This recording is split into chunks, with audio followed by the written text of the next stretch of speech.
All right, welcome to a special Fearless at the Movies segment. I wanted to go see, to everyone's surprise, the new Bad Boys movie starring Will Smith and Martin Lawrence. And boy, do I regret the decision. Bad Boys Ride or Die, I think it's called. Is it Bad Boys 4?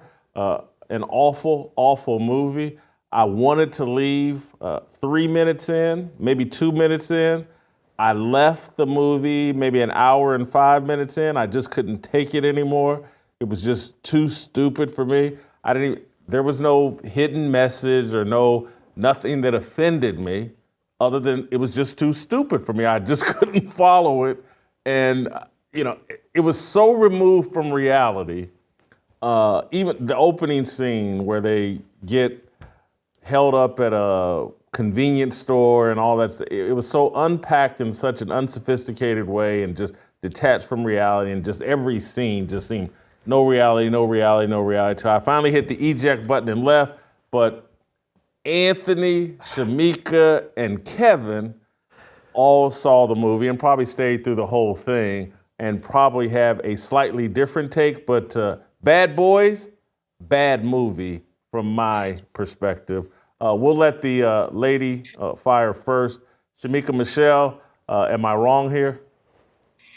Listen, you're right when you say it was removed from all reality. It wasn't believable at all.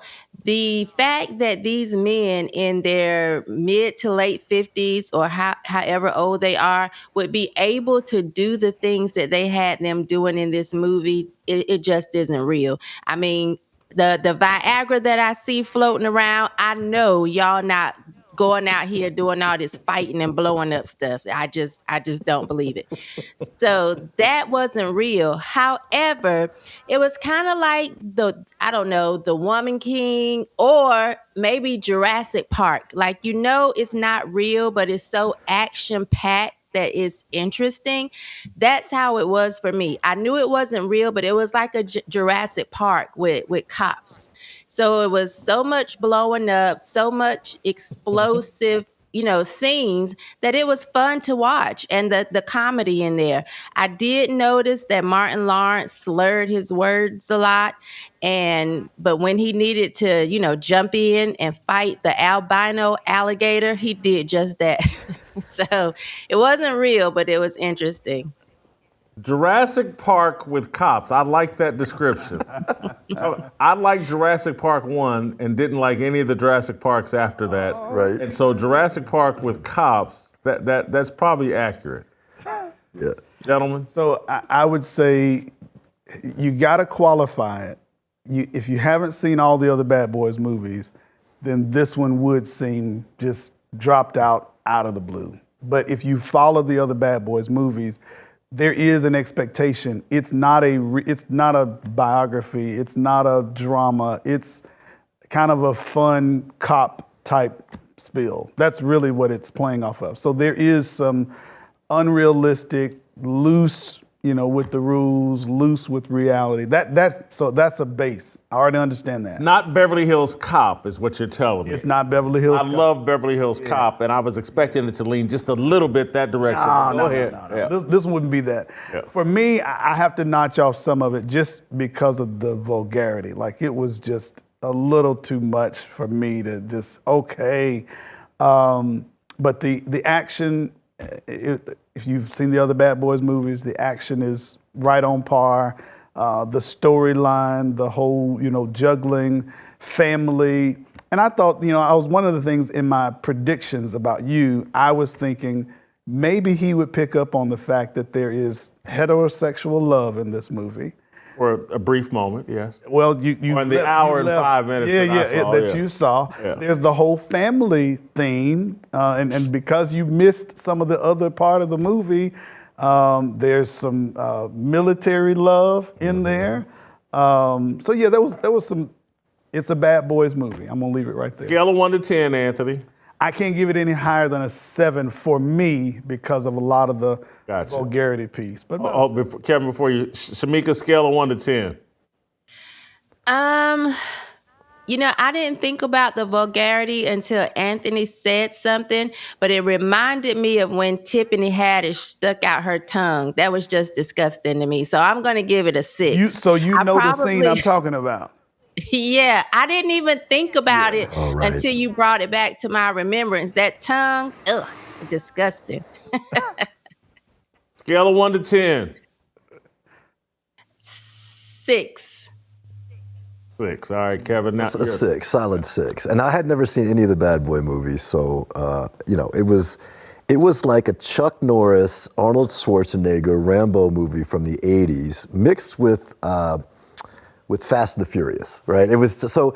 Fast and the Furious, a movie I would never watch and hate. Exactly. Yeah, go ahead. And I get the reference. right, so it's just it's lots of explosions. Did you see the helicopter scene where they crashed the helicopter? Yes, and Okay, that's about when I left. When they Right. threw the phones into the water and were following the sun through the woods, that's when I was like, I'm going to the bathroom. And then I was in the bathroom, and then I was like, I'll go back and watch. And when I walked back in, because I was in the bathroom a while, I walked back in. Someone was throwing a Molotov cocktail somewhere. But anyway, yeah. No, so no one gets injured, everyone's fine, and they gallivant through the woods to save the day again.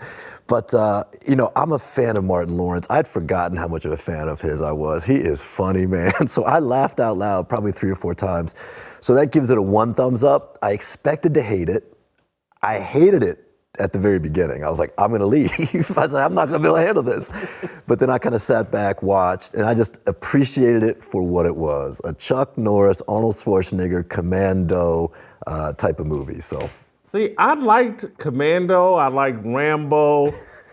They just had a little thread, a tiny thread of reality. This had Jason, cut the whole thread. If you saw Rambo and you're saying thread of reality, what could this guy not do in Rambo? No, we're going on another thing. He was a Superman. I got it, but he was there on a mission that kind of made sense. I got you. I got you. This whole mission, it was all laughable to me. Right, true.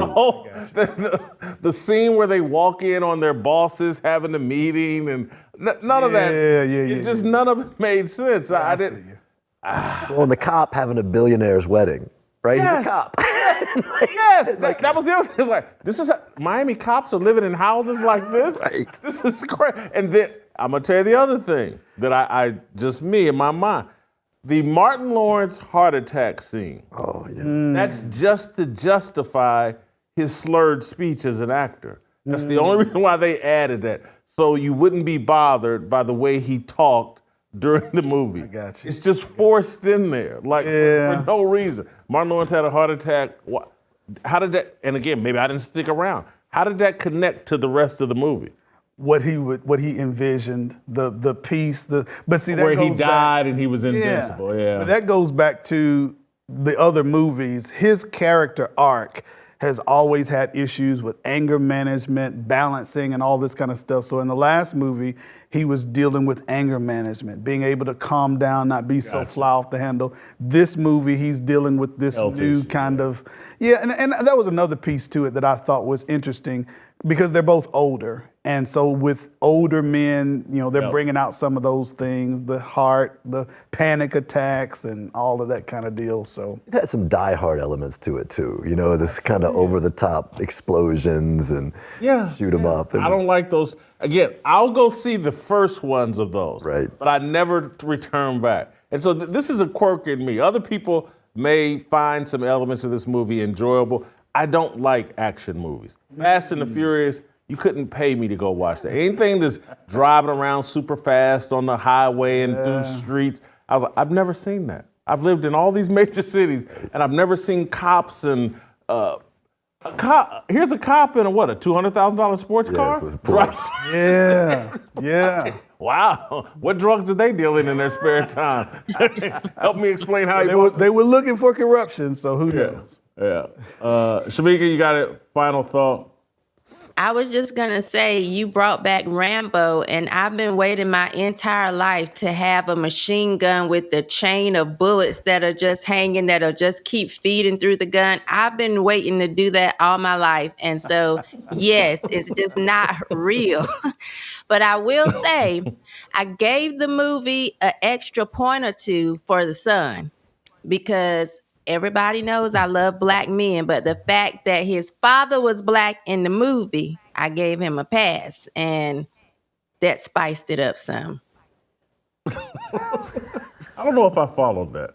You left too early. You left. We were being like journalists. We were following it all the way through, push come to shove, whether we liked it or not, vulgarity, all the stuff, because we wanted to give you a full-throated story of what Trust me, I wanted to do that. I'm telling you, just like I'm telling you, 2 minutes in, when the opening scene when he pulls around in that car and skids into the road, you got 90 seconds. I was like, oh, I'm not gonna like this. Right. And then by the time he pulled into the convenience store and some guys got a gun pulled out and they just carry on a conversation, I'm like, yeah, I'd be out of here if I didn't have to talk about this.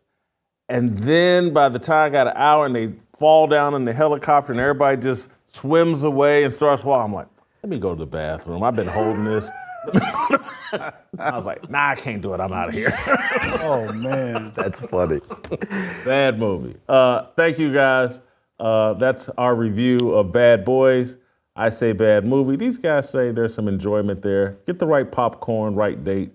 Maybe you'll like it too. That's it. Thanks for watching. Help us grow the Fearless Army. Pound that like button, subscribe to the channel, and share this video with all your fearless friends.